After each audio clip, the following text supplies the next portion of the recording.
नमस्कार, वर्षाच रेसिपीज मध्ये आजकाल लहानांपासून मोठ्यापर्यंत सर्वांनाच आवडणारा मॅकरोनी पास्ता खूप साध्या आणि सोप्या पद्धतीने अगदी 15 मिनिटांमध्ये आपण तयार करणार आहोत। मस्तपैकी गरमागरम वाफा निघणारा पास्ता बघितला तर खाण्याला मोह आवरणार नाही आणि खायला बसलं तर अजिबात पुरणार नाही अशा पद्धतीचा हा पास्ता इथं मी तयार केलेला आहे।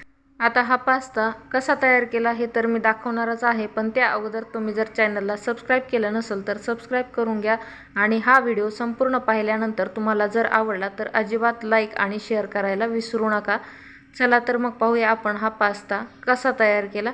तर हा पास्ता तयार करण्यासाठी इथं मी एका कढईमध्ये भरपूर पाणी घातलेलं आहे। तर 1 वाटी पास्ता इथं मी करणार आहे, त्यासाठी जवळपास अर्धा लिटरपेक्षा जास्त पाणी इथं मी वापरलेलं आहे।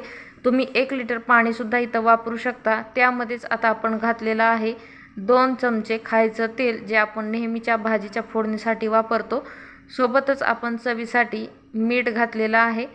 चवीनुसार आपल्याला इथं मीठ वापरायचं। गॅसची फ्लेम फुल करायची आहे आणि त्यामध्ये आपल्याला हा पास्ता आता उकळण्यासाठी ठेवून द्यायचा आहे। आता हा पास्ता आपल्याला अधेमध्ये ढवळून घ्यायचा आहे आणि याला आपल्याला पूर्णपणे मऊ होईपर्यंत शिजवून घ्यायचं आहे। साधारणपणे 5 ते 7 मिनिटांमध्ये आपला हा पास्ता एकदम छानपैकी शिजून तयार होतो, जसा तुम्हाला व्हिडिओमध्ये दिसत आहे अगदी त्याचप्रमाणे। 5 ते 7 मिनिटांमध्ये जर हा व्यवस्थित शिजला नाही तर 2 ते 3 मिनिट एक्स्ट्रा म्हणजे 10 मिनिटांच्या जवळजवळ आपल्याला याला शिजवून घ्यायचं आहे।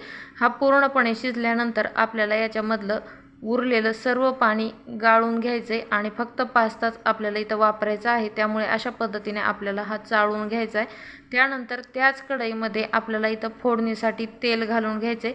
तर थोडंसं जास्तच तेल आपल्याला इथं वापरायचे। साधारणपणे पोहे खायच्या चमच्याने 4 ते 5 चमचे एवढं तेल मी इथं वापरलेलं आहे। तेल चांगलं कडक गरम झालं की यामध्ये आपल्याला दिसत आहेत त्या सर्व भाज्या आपण इथं वापरायच्यात। तर थोडीशी पत्तागोबी, 1 गाजर, 1 कांदा, 1 शिमला मिरची म्हणजे ढोबळी मिरची आणि आपण इथं थोड्याशा चवळीच्या शेंगा म्हणजेच बीन्स वापरलेले आहेत। तर एवढ्या भाज्या आपल्याला या तेलावरती फुल गॅसवर व्यवस्थित भाजून घ्यायच्यात। तर इथं लक्षात असू द्यायचं, या भाज्या आपल्याला थोड्याशा कचरट ठेवायच्यात, म्हणजे की पाणी वगैरे टाकून किंवा वाफ काढून शिजवून घ्यायच्या नाहीत, तर फक्त तेलावरती फ्राय करून घ्यायच्यात। आणि आपण या घातलेल्या भाज्या कच्च्या सुद्धा जास्त ठेवायच्या नाहीत, तर आपल्याला चेक करायच्यात की या व्यवस्थित मऊ झाल्यात की नाही, शिजल्यात की नाही। ते या भाज्या व्यवस्थित शिजल्या की मग आपण इथं चाळणीमध्ये गाळून घेतलेला पास्ता घालून घेणार आहोत।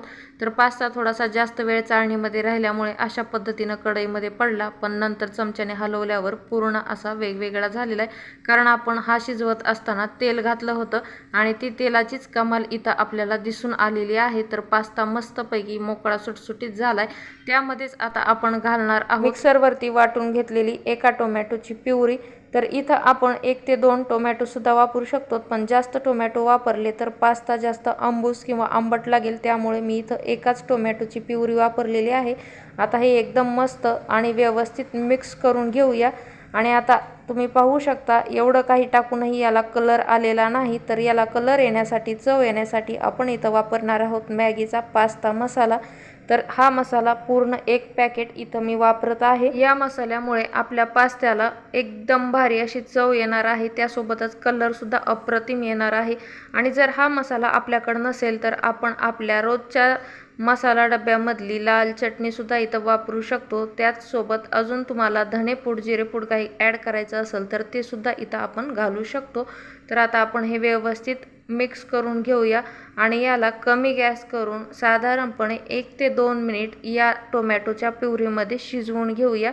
तर बघा, हे मिक्स केल्यानंतर एकदम मस्त असा कलर दिसत आहे आणि शिजल्यानंतर तुम्ही बघू शकता या पास्त्याला एकदम भारी असा रंग आलेला आहे आणि आपला पास्ता इथं आता खाण्यासाठी तयार झालेला आहे। तर आजचा व्हिडिओ कसा वाटला हे कमेंट करून सांगायला अजिबात विसरू नका। आणि परत एकदा तुम्हाला जर हा व्हिडिओ आवडला असेल तर प्लीज लाईक आणि शेअर करायला सुद्धा विसरू नका। तसेच चॅनलला सबस्क्राईब करून घ्या आणि असेच नवनवीन व्हिडिओज अगदी साध्या आणि सोप्या पद्धतीने पाहण्यासाठी या चॅनलशी कनेक्टेड राहा। पुन्हा भेटूयात अशाच एखाद्या नवीन, साध्या आणि सोप्या, झटपट तयार होणाऱ्या आणि सर्वांनाच आवडणाऱ्या रेसिपीसोबत। तोपर्यंत व्हिडिओज पाहत राहा। Bye bye.